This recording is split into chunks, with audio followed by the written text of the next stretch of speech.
哋身為香港人，其實對香港嘅過去有幾了解呢？我哋自細就會被灌輸一種印象，就係喺19世紀英國人仲未嚟到建立殖民地嘅時候呢，香港就只不過係有幾條落後漁村嘅荒涼地方。咁而除咗同宋皇台有關嘅嗰段宋帝走難嘅故事之外，喺殖民地時期之前呢，喺香港又真係好似冇發生過咩歷史大事咁。咁係咪其實根本一直冇人類活動喺香港一帶出現呢？唔通香港就真係只有開埠至到依家區區嗰100幾200年嘅歷史？要真正了解一個地方嘅過去呢，就要依靠考古嘅研究啦。只可惜由於種種嘅政治同埋社會因素，考古喺香港呢就從來都唔係大眾關心嘅範疇。咁但係去到前幾年呢，由於香港嘅本土意識開始抬頭，令到唔少嘅香港年青一代，尤其是咧本土主義者，係認為咧認識香港嘅歷史係有助建構香港人嘅族群意識嘅。咁而另一方面呢，近年港鐵喺土瓜灣嘅沙中線地盤入面發掘出宋代古井等等嘅遺跡，令到更加多人開始思考香港究竟仲有幾多呢啲嘅歷史遺跡同埋文物係未被發現嘅呢？而到咗近排呢，香港有一份報章呢就出現咗一篇好有趣嘅報導，就係話西貢對出嘅海底竟然呢打撈出2件嘅古代文物，其中一件呢更加相信係宋代嘅遺物添。好可惜，香港一宗咁重要嘅考古發現，尤其是係水下考古嘅發現，竟然咧喺社會上面做唔到咩迴響，傳媒咧亦都冇再跟進，咁亦都咧冇更加詳盡嘅一啲嘅報導啦。所以今次嘅奇奧香港遊，我會帶大家深入了解一下呢一次嘅考古發現。不過首先咧，我會帶大家參觀咗一個神秘嘅地方先。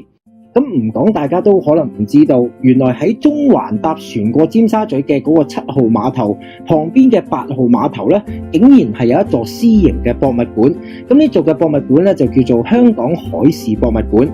成間博物館嘅展品呢，其實都係同香港又或者珠三角地區一帶海上航運或者貿易有關。博物館呢，分3層咁多，咁有成15個展廳，展出嘅展品呢，亦都過千件嘅。咁觀眾係咪好好奇想睇下呢個博物館入邊係點嘅呢？唔使心急，一陣間大家都會睇到我拍嘅 video 噶。咁不過呢，我先交代一下我今次點解會嚟呢個博物館啦，就係為咗咧訪問以下落嚟呢3位專家朋友。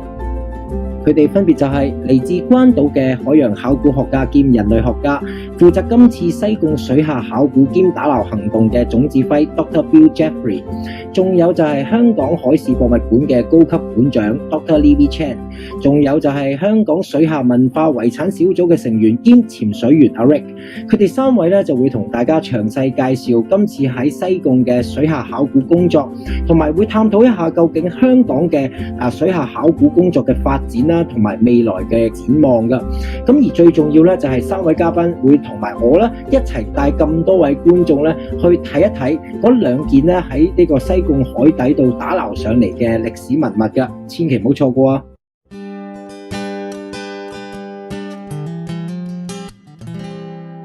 ！Well, it's been proven that material that comes from underwater archaeological sites are better conditioned, better preserved, and their integrity is better than land archaeological sites. It's been proven from facts from findings in the UK and elsewhere. So what we find in underwater is going to be in great condition and probably give us more information about Hong Kong history than what is found on land sites. The land sites can be damaged by roads, by development, by a whole range of things.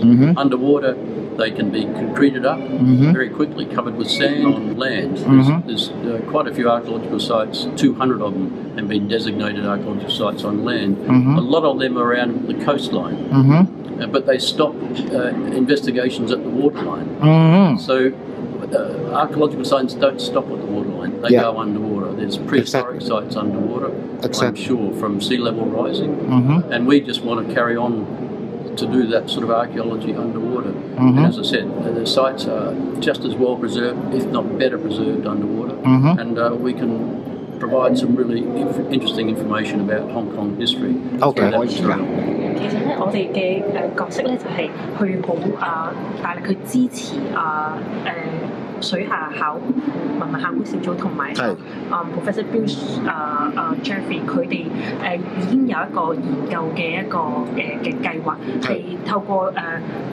長期嘅喺水底度去考察，亦都咧佢哋2年前咧已經揾到嗰個位置啦。咁咧我哋咧嘅館嘅角色咧，亦都係喺財政上面去支持啦。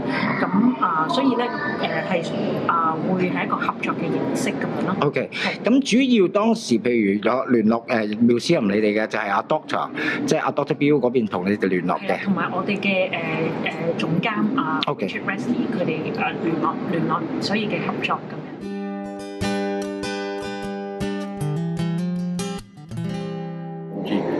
The process is different. We need air to be able to work underwater.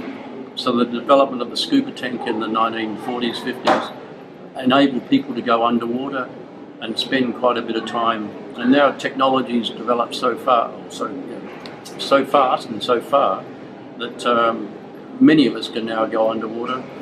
We have similar techniques that have been adapted from land sites, working on land to underwater.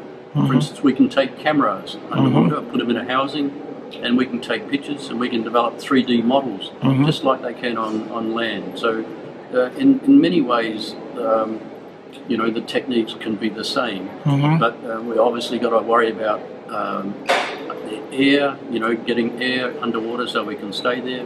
There's limited time. Sometimes we can stay there. You get down below, 15, 20 metres, and you've got to worry about decompression. You might need special mixed gases or special equipment to do that. Sometimes, like in Hong Kong waters, the visibility is quite bad, so it can make life and working difficult. You can get swells and currents, and those sorts of things. The environment can play a big role in how you work. Sites get covered up and with sand and concretion and coral, and that's a really good sort of preserving agent for it. And so you need to clean that material off, and that can take some time to clean that up. But the mapping and plotting the material, recovering the material, it's a similar sort of process, just using slightly different techniques. And technology is really sort of advanced far now. So when I first started, we were still in the sort of area of the first 50 metres underwater close to the coast. Now they're diving to, not people, but submersibles are diving to 10 kilometres and recovering material. Some archaeology is happening that way.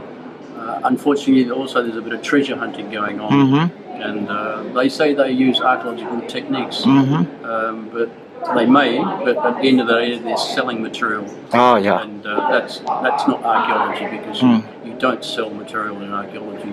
You're preserving it for future generations and putting it into a museum like this.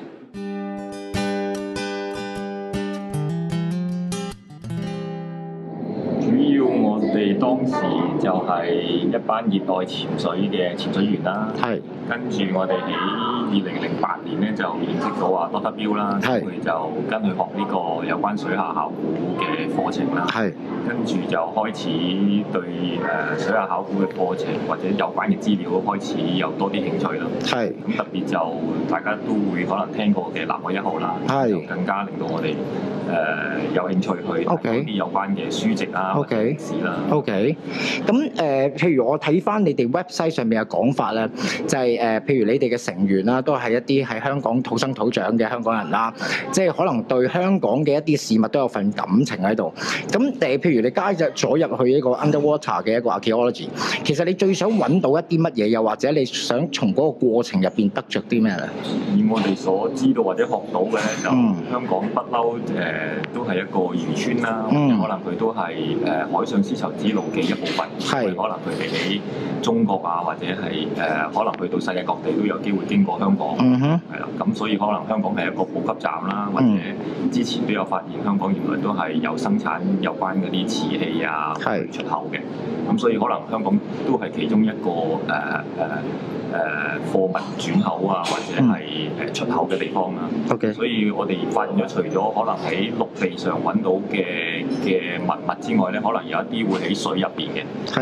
但係喺水入邊，因為就唔係咁容易俾人揾到啦。咁所以就我哋又識潛水啦，所以就希望可以有機會可以發現到呢啲有關嘅文物。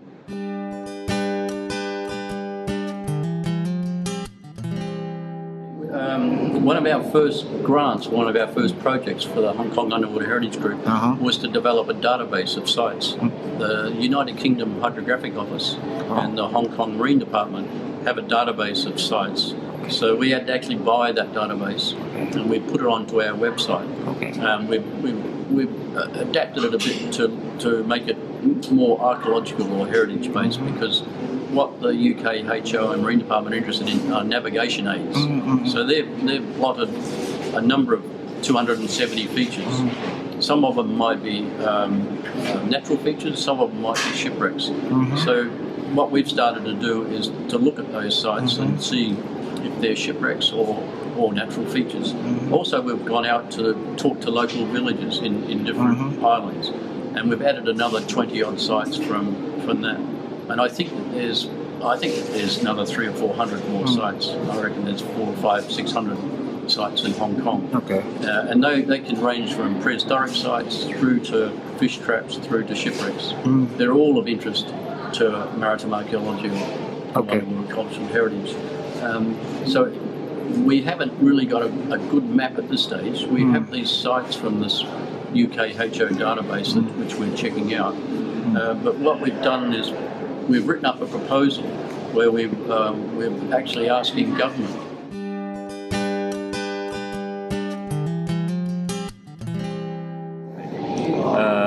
我哋應該就有去咗2個西啦，今次就係啦，主要嗰個鼓炮嗰個地點咧，就係有位潛水員帶我哋去嘅。佢哋可能喺好耐之前，可能10年前已經發現到嗰個西㗎啦。咁但係咧就咁我哋因為早幾年就去嗰度附近做嗰個其中一個 project 啦，做嗰啲有關有啲瓷器嗰啲喺水底入面嗰個 project 啦，咁佢就知道我哋喺嗰度做咧，咁啊帶我哋去睇嗰個鼓炮嗰個位置咯。咁我哋睇完之後咧，然後先至再翻嚟去考慮究竟佢點樣處理啊，或者係點樣做嗰個西啦。咁另外一個有關嗰個撈山嗰個咧，就都係我哋做嗰個早2年做嗰個瓷器嗰個項目嗰陣時候咧，就去嗰度再揾到嘅。係啦，我哋開頭都唔知嗰度係嗰一支係一支撈山嚟嘅，因為都黐晒啲水底啲生物啊，或者珊瑚啊咁樣，我哋都認唔出嘅。咁就阿 Dr 標，但係佢睇完之後咧，就相對翻嗰個南海1號有一支類似嘅撈山，佢就覺得嗰一支可能係撈山嚟嘅，佢哋然後先至再去做詳細嘅考察咯。喺成個嘅今次嘅嗰個嘅發掘過程，又或者考古過程，你做嗰啲乜嘢具體嘅一啲嘅崗位啦，即係可能喺一個分工上邊，同埋你覺得最大嘅一個嘅挑戰同難度對你係點啦？咁你又或者有啲咩感受可以同觀眾講講？主要我哋都係負責潛水嗰部分啦，因為我哋潛水員啊嘛。咁主要我哋幫Dr 標手就去做今次嘅勘察同埋打撈啦。係啦，咁挑戰就係因為嗰度嘅先講嗰個鼓炮嗰個位置啦，嗰度嗰個水深咧就比較深啲嘅，大概14-15米度，同埋水流都比較急啲啦，同埋嗰個水就比較足啲嗰度。同埋我哋做嗰日咧都有啲風啦，差唔多3-4級風，所以就打撈上都會有一定嘅困難咯。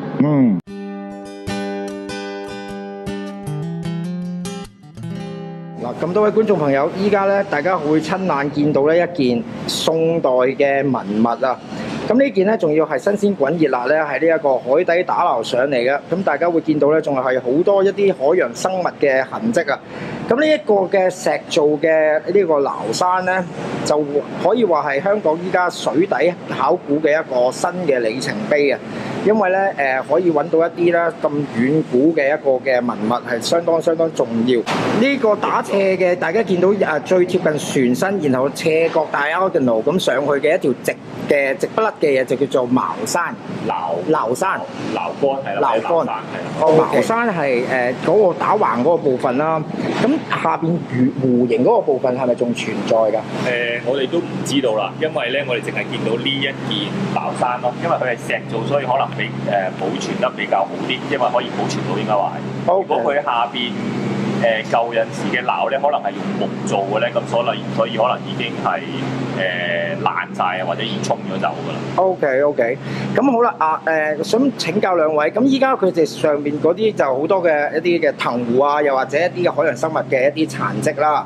咁我哋譬如呢啲佢本身係一個石頭嚟㗎嘛，咁點樣清走佢表面上嘅嘢？係咪需要用一啲譬如 let's say 用人手去慢慢鑿翻嗰個表面嗰個嘅表面外層啊，定還是係需要用啲咩嘅處理嘅方法先可以令到佢重見天日咧？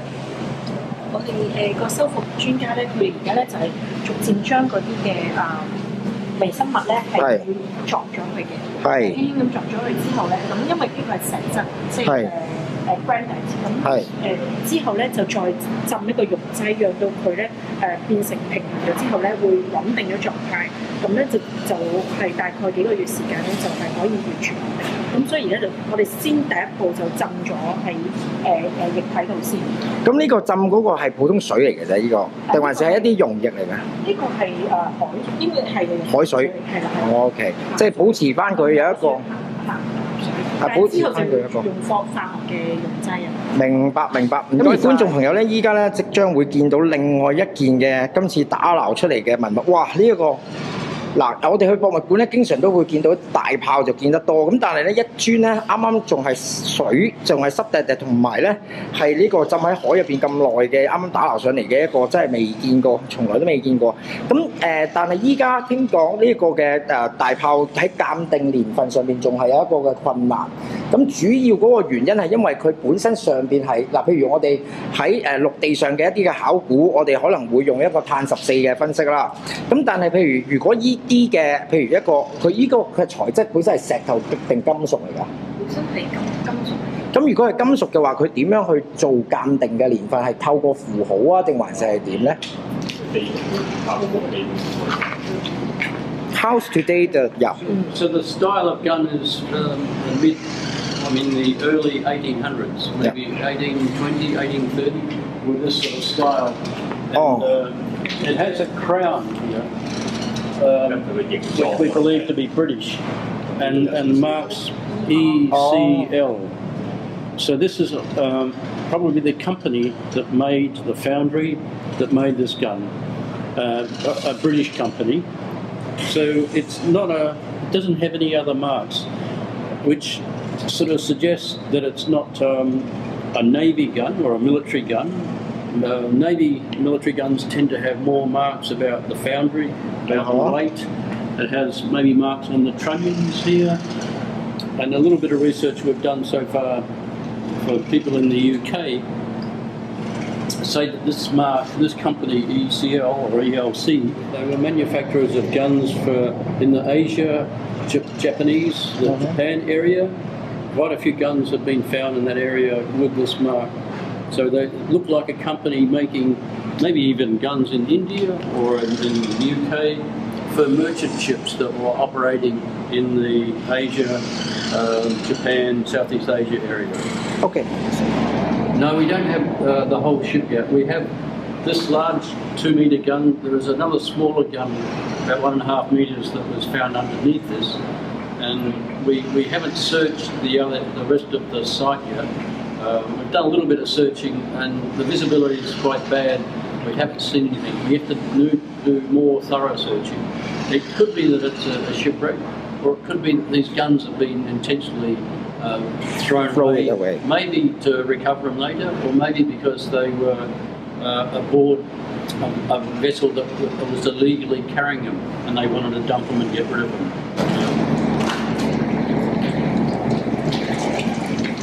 而家咧因為咧個大炮喺個海底度撈上嚟啦，咁都要長期保持佢一定嘅濕度啊，咁所以咧阿 Doctor 咧就要不停咧向佢淋水，同埋鋪翻一啲嘅掩蓋物喺上邊，咁就等佢咧唔會乾咗。